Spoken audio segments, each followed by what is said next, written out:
Hello, welcome to Statecraft IAS and Social Perspectives Sociology in Newspaper series.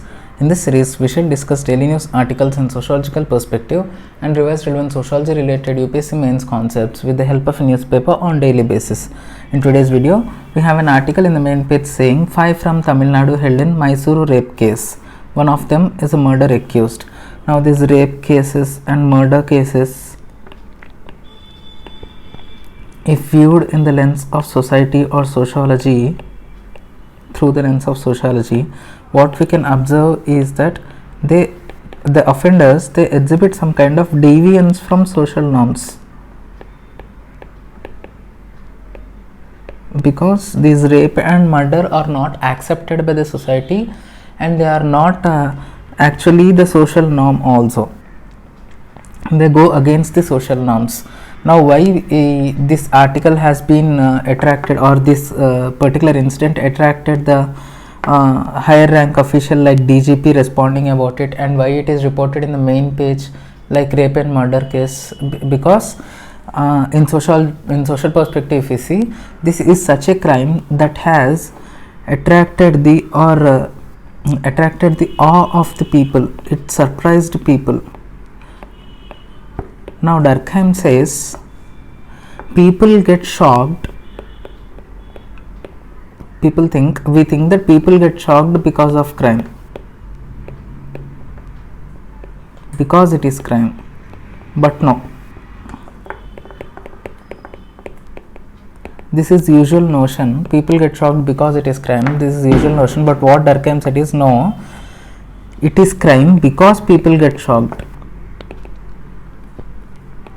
Because people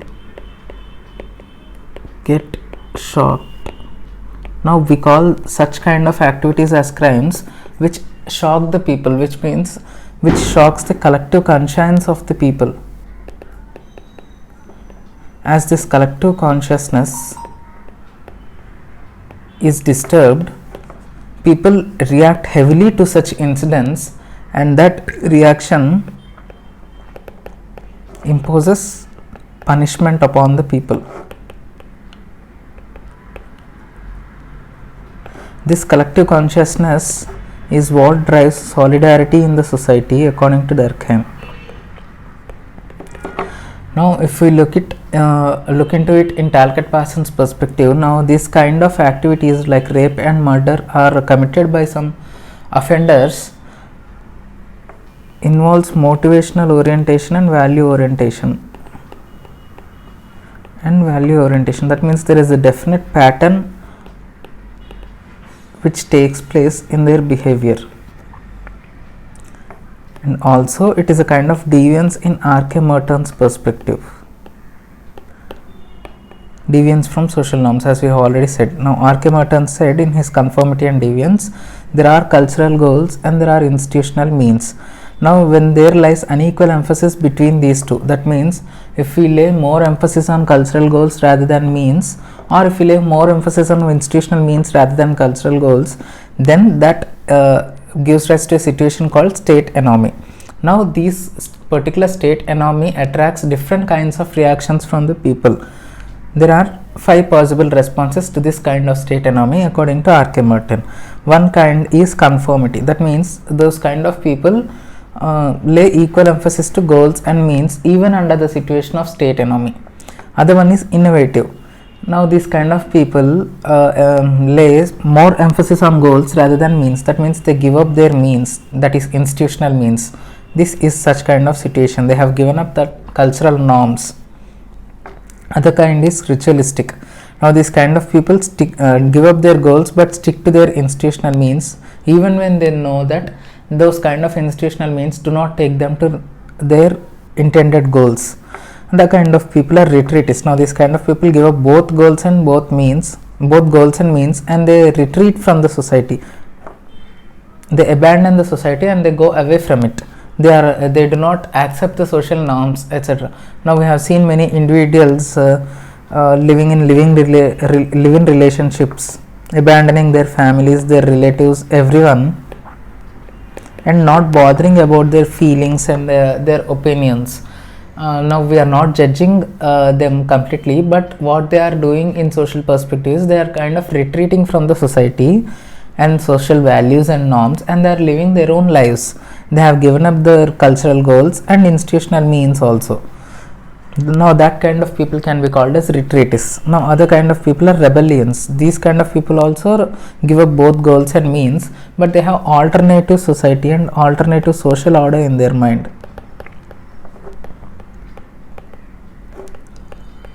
They strive for this alternative social order, rebellion kind of people. Now why this deviance happens in the society, that means why these rapes and murders happen in the society, is explained by further sociologists. Like Albert Cohen says, it is due to frustration. Now some kind of people may get frustrated because of their environment, or because of the atmosphere they are growing, or because of their work culture, etc. Whatever may be the reason, frustration will lead to deviance, says Albert Cohen. Now Bernard Lander says it is due to social disorganization. Now this particular rape case only, if we take into consideration, because there is no social organization, there is no proper social organization, such kind of activities happen in the society, says Bernard Lander. Now Walter Miller says it is due to thrill. Now this also may be the reason, because in some cases what happens is, some people go into vacation and they are extremely thrilled and they want to try something new, and they know that what they are doing is against the social norms, and what they are doing attracts punishment also, but even then they try to do something new which thrills them, and they do some activities out of just thrill. Now this thrill also may be the reason behind such antisocial things. What Cloward and Dolan say is it is due to criminal subculture. That means it has been in the culture of their grow up, it has been in the culture of their families, relatives, etc., that to deviate from the social norms or institutional means. Now because of that deviance in which they have grown from their childhood, such kind of behavior can be seen in those culprits or offenders, say Cloward and O'Neill. Now David Matza says it is due to mood fatalism. Mood fatalism is nothing but such kind of situation wherein everyone else is deviating from the social norms or institutional means, and they get frustrated, or they tend to question, like, as everyone else is deviating from institutional means, why only should I follow those institutional means? Why shouldn't I to deviate and do as everyone is doing? Such kind of mental state is called as mood fatalism, and that mood fatalism will also drive some deviances in the society. Now Howard Becker says it is due to labeling. Now labeling is nothing but naming a person or shaming a person, that this person has done something wrong, or this person is a culprit, or this person is a thief, or this person is a rapist. Upon continuous labeling such kind of notions, what happens in that particular individual is that, okay, I am already named as a rapist, or I am already known as a thief in the society, why shouldn't I continue the same thing, as my fame is already broken, my name in the society is already gone, it is already shamed, so why shouldn't I give up enjoyment behind that deviance also? So that kind of labeling in that way will lead to deviance in the society, according to Howard Becker. Now Edwin M. Lamott, what he says is, there are two kinds of deviances. One is primary deviance and other one is secondary deviance. Now primary deviance is nothing but which happens before labeling is done, and secondary deviance is nothing but which happens after labeling is done. Now suppose an individual, let's say he has committed a robbery, knowingly or unknowingly. Let's assume it is unknowingly only, and or else let's assume that someone else has done that robbery or theft or pilfery, if you say, and this person A, trying to save the name of that actual thief, takes the blame on himself. Now everyone names this A as thief in the society. Upon continuous labeling, even though A has not done any mischievous thing earlier, upon labeling, after labeling, he may continue, or he may start doing that mischievous things. Now that kind of deviance is known as secondary deviance. Now what has happened before labeling is primary deviance. So that's all we have to discuss from this article. Now these kind of things regularly appear in the newspapers, and we can connect these things to R.K. Merton, Durkheim, Talcott Parsons, etc. Further, in the next article, we have something like lonely flies in the science and technology paper, but it has some social significance also. It says, lone fruit flies quarantined in test tubes tend to sleep too little and eat too much after only about 1 week of social isolation. See, that means even flies cannot bear social isolation, and even they need socialization. That means Durkheim is reliving here. He says individual characteristics are, or individual interests are subdued in front of social compulsions. He views everything through the lens of society and thinks that everything is happening because of socialization process, and everything is happening because society wants that thing to happen. There is no place for individual interests or individual wants and likes or dislikes or individual characteristics, individual ideologies. There is no place for such things. Everything is happening because society has decided to be so.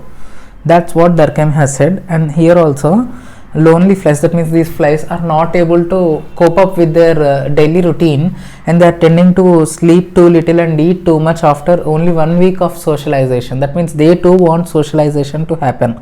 1 week of social isolation. That means they too want socialization to happen. They cannot live alone. They are social beings too.